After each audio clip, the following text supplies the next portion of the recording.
ሰላም ተማሪዎች ዛሬ የምንመለከተው ስለ ቤተ እስራኤል ነው። የመጨረሻ የዩኒቱ የመጨረሻ ሳብ ቶፒክ ነው ማለት ነው። ቤተ እስራኤል ወይም ኢትዮጵያን ጂውሽ በመባል ይታወቃሉ፣ ወይም በሌላ አነጋገር ፈላሻዎች ብለን የምንጠራው ወይም በተለምዶ ማለት ነው። ስለዚህ ቤተ እስራኤል ኢን እንግሊሽ ሃውስ ኦፍ እስራኤል ተብሎ የሚጠሩ ናቸው። በዚህ ሳብ ቶፒክ አንደርስታንድ ማድረግ ያለባችሁ ነገሮች ምንድን ናቸው? አንደኛ የቤተ እስራኤሎች ኦሪጂናቸው የት ነው? ኦሪጂናቸው የት ነው? ሁለተኛ አይዴንቲቲያቸው ምን ይመስላል? ቤተ እስራኤል አይዴንቲቲያቸው ምን ይመስላል? ሌላኛው ሪሊጂን ፕራክቲሳቸው፣ የሪሊጂየስ ፕራክቲሳቸው፣ ሃይማኖታቸው ምን አይነት ሪሊጂን ነው ፐርፎርም የሚያደርጉት ወይም ወርሺፕ የሚያደርጉት የሚለውን ነገር እናያለን። ሌላኛው ዌይ ኦፍ ላይፋቸውስ፣ እለት ተዕለት ኑሯቸውን ለመኖር ምንድነው ሰርቶ የሚተዳደሩት የሚለውን ነገር እንመለከታለን። ሌላ ሂስቶሪካል ሮላቸው ምንድነው? በኢትዮጵያ ኢን ዘ ኮንቴክስት ኦፍ ኢትዮጵያ ሂስቶሪካል ሮላቸው ምንድነው? ሌላ እነዚህ ቤተ እስራኤሎች በኢትዮጵያ ማርጂናላይዝድ የሆኑ ናቸው። ለምንድን ነው ማርጂናላይዝድ የሆኑት? ሪዝኑ ምንድን ነው? ወይም ማይግሬት እንዲያደርጉ ወደ እስራኤል ማይግሬት እንዲያደርጉ ማርጂናላይዝድ የሆኑበት ወይም የተገለሉበት ምክንያቶች ምንድን ናቸው የሚለውን ነገር በደንብ እንመለከታለን ማለት ነው። ቤተ እስራኤል ኢትስ ኦልሶ ናውን አዝ ኢትዮጵያን ጂውሽ በመባል ወይም ሃውስ ኦፍ እስራኤል ሃውስ ኦፍ እስራኤል ሃውስ ኦፍ እስራኤል በመባል ይታወቃል። ወይም በሌላ አነጋገር በተለምዶኛ የምንጠራው ፈላሻስ ይባላሉ እና አይሁዳውያን ናቸው። ቤተ እስራኤል ኢን ኤ ሲምፕል ላንጉዌጅ አይሁዳውያን ናቸው። እስከ ዛሬ ድረስ በኢትዮጵያ ይኖራሉ። በሚገርም ሁኔታ በሰሜኑ ክፍል እስከ ዛሬ አንትል ቱዴይ እነዚህ ቤተ እስራኤላውያን በኢትዮጵያ ይኖራሉ። የት አካባቢ ነው የሚኖሩት? በኢትዮጵያ ኖርዝ ዌስተርን ኢትዮጵያ፣ ኤግዛክት ሎኬሽናቸው ኖርዝ ዌስተርን ኢትዮጵያ። ለምሳሌ እንደ ዳማቶች እንደ አክሱማይት ኪንግደሞች የት እንደሚገኙ ሁላ ቤተ እስራኤሎችም እዚህ ኖርዝ ዌስተርን ኢትዮጵያ ላይ ይገኛሉ። ዘይ ፕራክቲስ እንግዲህ በሪሊጂን ላይ መጀመሪያ ስንጀምር በዚህ ዩኒት ሪሊጂን ላይ አይተናል።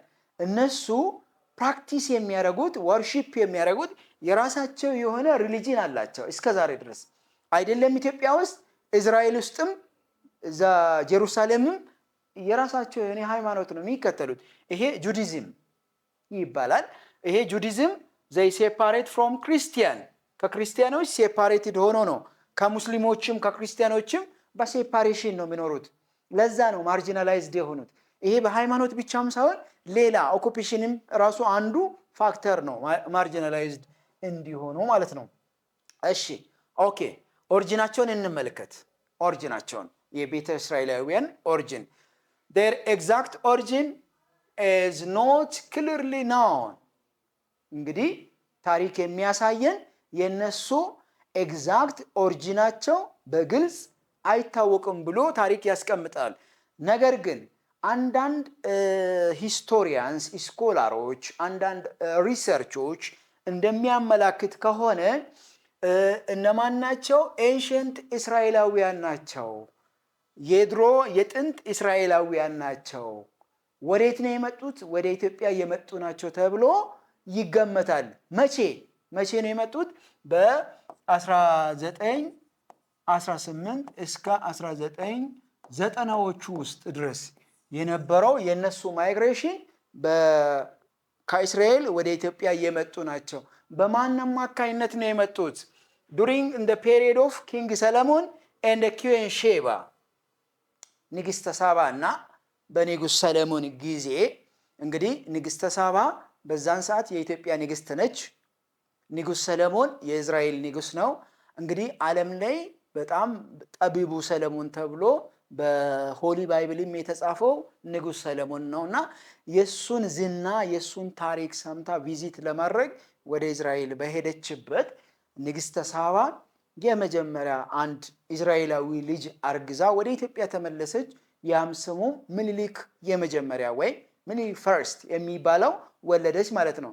ስለዚህ ለዛ ነው ኪንግ ሰለሞንና የኢትዮጵያውያን ታሪክ ኢንተርሌሽን ያለ በዛጉዌን ፔሪየድ ላይ ሪስቶር ለማድረግ የሚፈለገውም ለዛ ነው። የሰለሞንን ስርዓት በኢትዮጵያ ለማስኬድ የሰለሞንን ስርወ መንግስት ማለት ነው። ሶ ይሄ እነዚህ ሰዎች የት ነው የሚኖሩት? አሁን በአሁኑ ሰዓት በኢትዮጵያ ቤተ እስራኤላውያን የት ነው የሚኖሩት? they live around ጎንደር አካባቢ ይኖራሉ until today። በቅርብ ጊዜ ታሪክ እስከ 2000 ከዛሬ 3 እና 4 ዓመት በፊት 2000 ያህል ቤተ እስራኤላውያን ወደ እስራኤል ሙቭ አድርጓሉ። ኦፊሻሊ የኢትዮጵያና የእስራኤል መንግስት ኮሚኒኬት አድርገው ወደ እስራኤል ሙቭ አድርጓሉ ማለት ነው። ስለዚህ ብዙ ኢትዮጵያውያን ቤተ እስራኤላውያን እስራኤል ላይ ይኖራሉ ማለት ነው በአሁኑ ሰዓት። ስለዚህ ይሄን ይመስላል። ሪሊጂናቸው እና ካልቸራል ላይፋቸው ምን ይመስላል?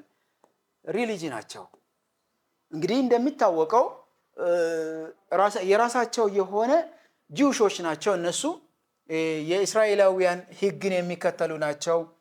እስራኤላውያን የራሳቸው ህግ አላቸው፣ የራሳቸው ካስተም አላቸው። ስለዚህ እነዚህ እስራኤላውያን ጁዲዝምን ነው ፕራክቲስ የሚያደርጉ።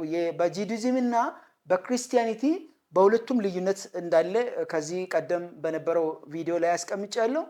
ጁዲዝም ከክርስቲያኒቲ የሚለየው አንደኛው እስከ ዛሬ ድረስ ኢየሱስ ክርስቶስ ወደ ምድር አልመጣም ብሎ ኤክስፔክት ያደርጋሉ። ሁለተኛ ፋውንዴሽናቸው ኦንሊ በኦልድ ቴስታሜንት ነው ማለት ነው። ክርስቲያኒቲ ደግሞ የዚህ ተቃራኒ ነው። ኢየሱስ ክርስቶስ ወደ ምድር መጥቷል አንድ፣ ሁለተኛ በኦልድ እና በኒው ቴስታሜንት ነው ፋውንዴሽኑ። ስለዚህ ይሄን ይመስላል። ከዛ ሆሊ ቡካቸው ፕሪስታቸው ለምሳሌ የቤተ እስራኤላውያን ፕሪስታቸው ካህናት በመባል ይታወቃሉ። እንግዲህ ካህናት በመጽሐፍ ቅዱስ እንደምናውቀው ከሌዊ ቤተሰብ ከሌዋውያን ከ12ቱ ነገድ አንዱ በሆነው ከሌዊ ቤተሰብ ነው ካህናት የሚሾሙት። ስለዚህ በዚህ በቤተ እስራኤል ታሪክ ላይ ካህናት ፕሪስቶች ካህናት ተብሎ ይጠራሉ። እና እንዲሁም ደግሞ ሪሊጂን ፌስቲቫል አላቸው። የራሳቸው የሆነ ሪሊጂየስ ፌስቲቫል አላቸው። በኢትዮጵያ ውስጥ እነዚህ ቤተ እስራኤላውያን ሴፓሬትሊ ነው የሚኖሩት። ከማህበረሰቡ ተገለው ዲስክሪሚኔት ተደርጎ ማርጂናላይዝ ተደርጎ ነው የሚኖሩት። ምክንያቱም ይሄ ሴፓሬት የተደረጉበት ዋና ምክንያት ምንድነው? ኦኩፔሽናል ግሩፕ ናቸው። ምንድነው የሚሰሩት? ፖተሪ ስራዎችን፣ ብላክ ስሚዝ ስራዎችን፣ የተለያዩ ስራዎችን ነው የሚሰሩት። ለምሳሌ የሸክላ ስራዎች ይሰራሉ። እንዲሁም ደግሞ የቆዳ የመፋቅ ስራዎችን ይሰራሉ። ከዚህ የተነሳ ኢትዮጵያውያን ስፔሻሊ ክርስቲያኖች የማግለል ስራ ማርጂናላይዝድ የሆኑበት ዋና ምክንያቶች እነዚህ ናቸው። ኢኮኖሚክ ላይፋቸው በምን ላይ ነው ቤዝድ የሚሆኑት? የነዚህ ቤተ እስራኤላውያን ኢኮኖሚክ ላይፋቸው ቤዝሜንቱ በምንድን ነው? ለምሳሌ they worked mostly እነሱ አብዛኞቹ ምንድናቸው? ፋርመሮች ናቸው። ሌላኛው ፖተሪስ ቀደም የነገርኩት ፖተሪ ስራ ነው የሚሰሩት። የሸክላ ስራዎችን ይሰራሉ። ብላክ ስሚዞች ናቸው። የመፋቅ ስራ ቆዳ የመፋቅ ስራዎችን ይሰራሉ፣ ያስውባሉ። ስለዚህ ከዚህ የተነሳ ዲስክሪሚኔትድ ሆነዋል። እንደውም ዲስክሪሚኔት መደረግ ብቻም ሳይሆን ኢኮኖሚካሊ ዲስኮኔክትድ ናቸው። ከኢትዮጵያውያን ጋር ዲስኮኔክትድ ሆኖ ነው የሚኖሩት ማለት ነው። ሶ ይሄ የኢትዮጵያ ማለት የኢኮኖሚክ ስታተሳቸውን የሚያሳይ ነው። ለምንድን ነው ማርጂናላይዝ? what does mean marginalization? it is simply discrimination. ዲስክሪሚኔት መደረግ ነው፣ መገለል ነው። so it's considered the outsiders እንደ ኢትዮጵያውያን ሳይሆን የሚቆጠሩት እንደ ውጫውያን እንደ ሌሎች ዜጎች ተብሎ ነው የሚጠሩት። ሶሻሊ አይዞሌትድ ናቸው። በሚገርም ሁኔታ ሶሻል ላይፍ ከሌሎች ኢትዮጵያውያን ክርስቲያኖች ጋር የላቸውም። አይዞሌትድ ናቸው፣ የተገፉ ናቸው። and denied ይሆናል ሶሻላቸው። ፖለቲካል ራይት የላቸውም። በኢትዮጵያ ታሪክ ውስጥ እነዚህ ቤተ እስራኤላውያን ፖለቲካል ታሪክ የላቸውም። ሌላ ከዚህ ጋር ተያይዞ የምንመለከተው ምንድነው? ማይግሬሽን ነው። ወዴት ነው ማይግሬት ያደረጉት? ስለዚህ in the 20th century በ20ኛው ክፍለ ዘመን many migrated to Israel። ስለዚህ በጣም እዚህ ኢትዮጵያ ውስጥ ጭቆና አለባቸው፣ ከሰዎች ጋር አይገናኙም፣ በስራ ምክንያታቸው ተገልለዋል። ስለዚህ በ20ኛው ክፍለ ዘመን ላይ ምንድነው የሆኑት? አብዛኞቹ ወደ እስራኤል ነው ማይግሬት ያደረጉት ማለት ነው። እኛ እስራኤላውያንን የሚል እንትን አላቸው። ፋይናሊ some still remain in Ethiopia አብዛኞቹ እስከ ዛሬ ድረስ until today ድረስ በጎንደር አካባቢ ቤተ እስራኤላውያን ወይም ፈላሻዎች በኢትዮጵያ ይኖራሉ ማለት ነው። ሶ ይሄ በምስሉ የምንመለከተው የቤተ እስራኤላውያን አካባቢ ነው የሰፈሩበት ኤሪያዎች ናቸው። ሶ ኦሪጂናቸው ከዚህ ነው የተነሱት from Israel ከዚህ የተነሱት። ሶ ሪሊጂናቸው ይሄ ነው። አስተምሯቸው የሃይማኖት አስተምሮት የነሱ እንደዚህ ነው። ጂውሽ ሪሊጂን ነው ፐርፎርም የሚያደርጉት። ሌላ ሶሻል ስታተሳቸው ማርጂናላይዜሽን ይሄን ይመስላል። ሴፓሬትድ ሆኖ ነው፣ ከማንም ጋር አይቀላቀሉም። እዚህ ጋር ክርስቲያኖች ቢኖሩ፣ ሙስሊሞች ቢኖሩ፣ ሌሎች ቢኖሩ ከነሱ ጋር አይቀላቀሉም። ብቻቸውን ማይግሬትድ ማርጂናላይዝድ ሆኖ ይኖራሉ። ፋይናሊ በ20ኛው ክፍለ ዘመን ላይ ወደ እስራኤል ማይግሬት አድርጓሉ። ሰው በዚህ ሰብ ቶፒክ ላይ የተመለከትነው ቤተ እስራኤላውያን እነማን ናቸው? የት አካባቢ ነው የሚኖሩት? ምንድነው ለኢትዮጵያ የሰጡት አስተዋጽኦ? እንዲሁም ደግሞ እነሱ ማርጂናላይዝድ እንዲሆኑ ያደረጋቸው ምክንያቶች ምንድን ናቸው? ፋይናሊ ከኢትዮጵያ ወደ እስራኤል በ20ኛው ክፍለ ዘመን ላይ ማይግሬት እንዲያደርጉ ያደረጋቸው ምንድን ነው?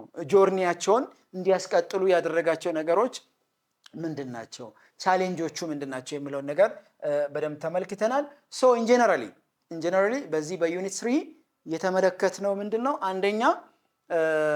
አንደኛ the languages of Ethiopia and Horn of Africa በኢትዮጵያ ብዙ ቋንቋ እንዳለ፣ እነዚህ ቋንቋዎች በሁለት እንደሚካፈል አፍሮኤዥያቲክ እና ናይሎ ሳራን፣ እያንዳንዳቸው ደግሞ የራሳቸው ክፍፍል እንዳለ። ሌላ በሁለተኛ ደረጃ የተመለከትነው ምንድነው? ሪሊጂን ኦፍ ኢትዮጵያ የኢትዮጵያ ሃይማኖት ምን ይመስላል? የኢትዮጵያ ሃይማኖት በሁለት እንደሚካፈል ኢንዲጂነስ እና ኢንትሮዲዩስ ሪሊጂን ብለን የምንጠራው። በኢንትሮዲዩስ ስር የሚገኙ እነማን ናቸው? ኢንዲጂነስ ሪሊጂኖች እነማን ናቸው? ይሄን ሪሊጂን ፕራክቲስ የሚያደርጉት የሚለውን ነገር አይተናል። ከዛ በኋላ ደግሞ ከሪሊጂን በኋላ ፕሪአክሱማይት ስቴቶች እነማን ናቸው? 4 ፕሪአክሱማይት ስቴቶችን አይተናል። የመጀመሪያ ፖንት ነው፣ ያሃ ነው፣ ሐውልቲ፣ ማላዛው ኤንድ ዳማት ስቴቶች። እነዚህ ከአክሱም ስራው መንግስት በፊት የነበሩ ስቴቶች እንደነበሩ አይተናል። ሌላ የተመለከትነው ምንድነው? አክሱማይትስ ኪንግደም የት ነው ሎኬሽኑ? አቺቭመንቱ ምንድነው? ሩለሩ ምን አይነት ሩለር ነው? እንዴት ነው የተስፋፋው የሚለውን ነገር አይተናል። ፋይናሊ አክሱማይትስ ኪንግደም የወደቀበት ምክንያቶች ምንድን ናቸው? ከአክሱማይት ኪንግደም ውድቀት በኋላ ዛጉዌ ኪንግደም አይተናል። ሎኬሽኑን፣ ኦሪጂኑን፣ አቺቭመንቱን። ፋይናሊ ዛጉዌ ኪንግደም የወደቀበት ዋና ምክንያቶች ምንድን ናቸው የሚለውን ከዛጉዌ ኪንግደም በኋላ ሱልጣኔት ኦፍ ሸዋ የሸዋ ሱልጣኔት የኢስላሚክ ስቴት እንደሆነ፣ የት አካባቢ እንደሚኖር፣ በዛን ሰዓት የት አካባቢ እንደሰፈሩ። ስለዚህ አክሱም የዚህ የሱልጣኔት ኦፍ ሸዋ ዋና ዓላማ ምንን ስፕሪድን ማድረግ እንደሆነ ተመልክተናል ማለት ነው። ሶ ሌላኛው የተመለከትነው ምንድነው? ዘ ኪንግደም ኦፍ ዳሞት ኦሪጂኑን፣ ዘ ላስት ሩለሩ ማን ነው? የዚህ ሩለር አቺቭመንቱ ኮንትሪቢዩሽኑ ምንድን ነው? ለኪንግደሙ ምን ኮንትሪቢዩሽን አደረገ የሚለውን ነገር በደንብ አድርገን ተመልክተናል። ፋይናሊ ቤተ እስራኤላውያን እነማን ናቸው? የት አካባቢ ነው የሚኖሩት? መቼ ነው ወደ ኢትዮጵያ የመጡት? በማን አማካይነት ነው ወደ ኢትዮጵያ የመጡት የሚለውን ነገር አይተናል። ለምንድን ነው ማርጂናላይዝድ የሆኑት? ምክንያታቸው ምንድን ነው? ስለዚህ ሀገራቸውን ኢትዮጵያን ጥሎ ወደ እስራኤል ጆርኒ ያደረጉበት ምክንያቱስ ምንድን ነው የሚለውን ነገር አይተናል። ይሄ በዩኒት 3 የተመለከትነው በስፋት የተመለከትነው እና የተማርነው ታይትሎች ናቸው። ማንኛውም ጥያቄ፣ ኮሜንት፣ አስተያየት ካለ በኮሜንት ሴክሽናችን አስቀምጡልን። ስላዳመጣችሁ እጅግ አድርጌ አመሰግናለሁ። ቴንክ ዩ ቬሪ ማች